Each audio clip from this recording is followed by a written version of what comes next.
So hey all, back out with RB, and it's a test ride on this today, CBR600, and it's an RR. And this thing motors, I tell you, it's got a gorgeous sound to it. It's got under seat can on this one, it's got an arrow can on it, and it's got an R&G tail tidy, LED indicators all the way round. And to say this thing is carboned up is an understatement. This has carbon absolutely everywhere on it. So you've got carbon inner fairings, carbon underbelly, carbon hugger, and a couple of carbon side plates to it. Now this one has the knee grips on the tank, which is absolutely lovely because I can grip like the proverbial on this one. So it's just a quick test ride before this goes out for sale tomorrow. And braking on it, absolutely massively good on the front end of these. Typical CBR, and it's the same across the range. I had this on my 600F and the 600s that I used to ride. Back brake's effective, gives you about a 60% braking force to the rear, but with the CBRs they were never known for their braking on the rear wheels. Is always front brake, and obviously if you're out riding, stick to the front brake unless it's a wet day and a bit of each. But we're going to get this one out, we're going to give it a run. So this is just a quick run test to make sure she comes up to temperature. Absolutely everything is all good. It was ACF'd absolutely everywhere yesterday by myself. I've given it 24 hours to let that ACF soak into the bike. I've done it absolutely everywhere, give it a shine. And then the final job for me today is the obligatory wash and wax. I'm going to get it in and have a wash and a wax on this. But a little bit of a ride test, and then obviously being a 600 I can take it up to speed, and that just pulls through that box gorgeously. Nice steady 70. Oh, happy days. This brings back so many memories of the Fireblades and the 600s. I jumped between Fireblades and 600Fs for about 6 years with Honda. And obviously if you follow my old videos, roll right back to the beginning, I had an immaculate 1999 600F. I love these Hondas. Obviously I'm Team Green now, Kawasaki, but these 600s, and especially the RR, absolutely fly like a nutter. And that acceleration just dials straight on. You haven't got to worry about anything with one of these.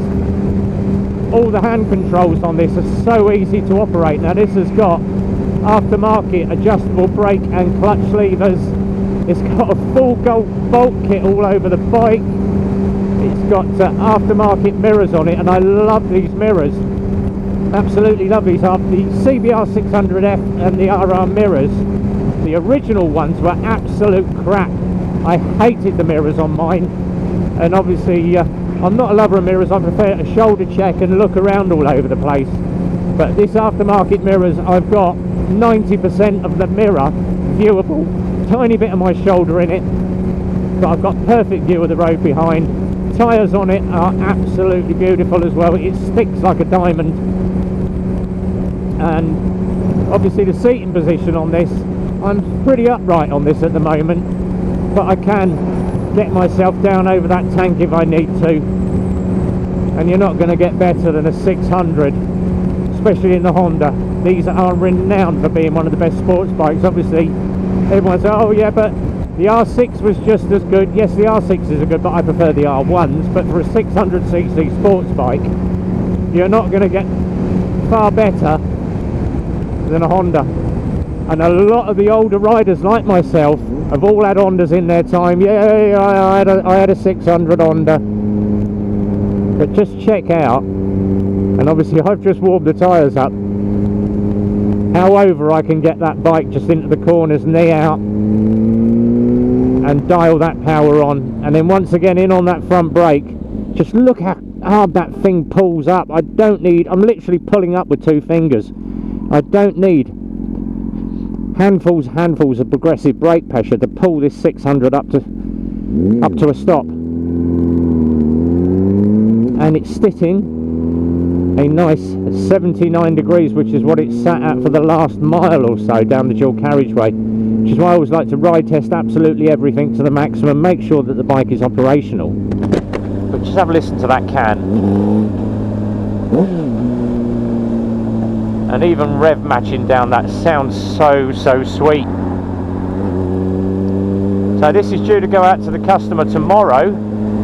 Just my final little bits to do tonight and tomorrow. Give it a polish, nice wash and wax, another coat of ACF 50 if I can find my ACF 50 rag, and you know what I'm like for the ACF 50 for a bit of corrosion protection on bikes. And then obviously call our customer Ollie, he's coming up to collect this. And we have quite a few bikes that have obviously gone out this week from Eclipse. So we had the VMAX went yesterday. We sold the Pan-European, the red Pan-European, that has now gone. That is off to its new customer on Tuesday. And unfortunately, the GTR 1400, someone has bought it. I don't know who, but he happens to be sat on this bike. Yeah, I decided I was going to go, I'll keep going on about I was going to buy the ZZR. I had another ride on the ZZR about a week and a half ago.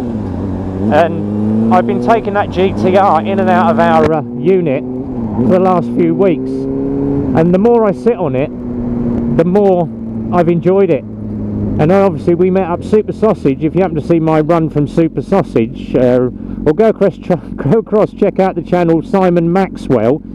He rides a GTR 1400. He's got the concourse, the top of the range spec'd one with everything on it. And obviously I had to sit on that, I've had a look at it, and I said to him this week, I said, do you know what, I am so seriously tempted to buy the GTR. And he said, you're not going to get better, it's a more upright, comfortable touring bike, and it's exactly what I want to do, get out and tour a bit. So I've bought the GTR, so that one is off sale now, guys. RB has bought it, so new bike in the stable. I'm not having the ZZR now, I am having the GTR. And then obviously I went on the bike channel and spoke to a lot of the bikers today and said to them, yeah, I'd already spotted that. Hey, pulling behind me, tough luck, mate.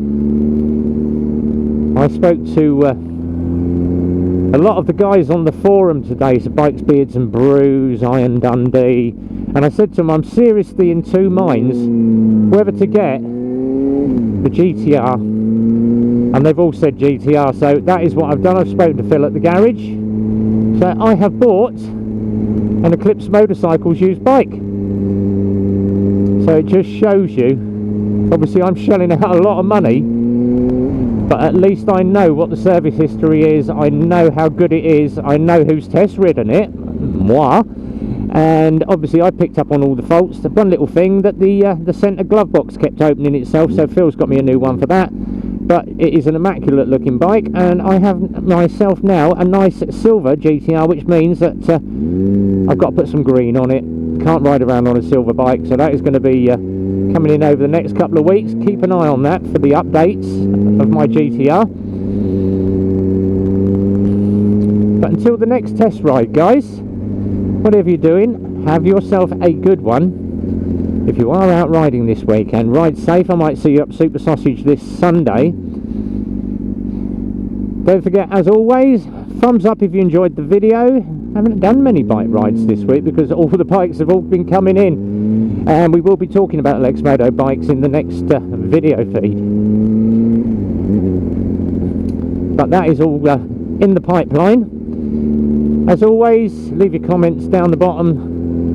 What would you go for, GTR or ZZR? I've made my mind up now, but what is your personal choice for a touring bike, long distance and two up, with a shed load of luggage, possibly my tent and my sleeping bag on it as well, because I do go camping quite a bit. What is your opinion of both bikes? And as always, notifications bell, ka-ching, hit the bell. That will tell you when the next video up is coming up in the series. And from RB and the crew at Eclipse Motorcycles, have yourself a good weekend, guys. Until the next ride, be well, ride safe, and it's a big goodbye from me.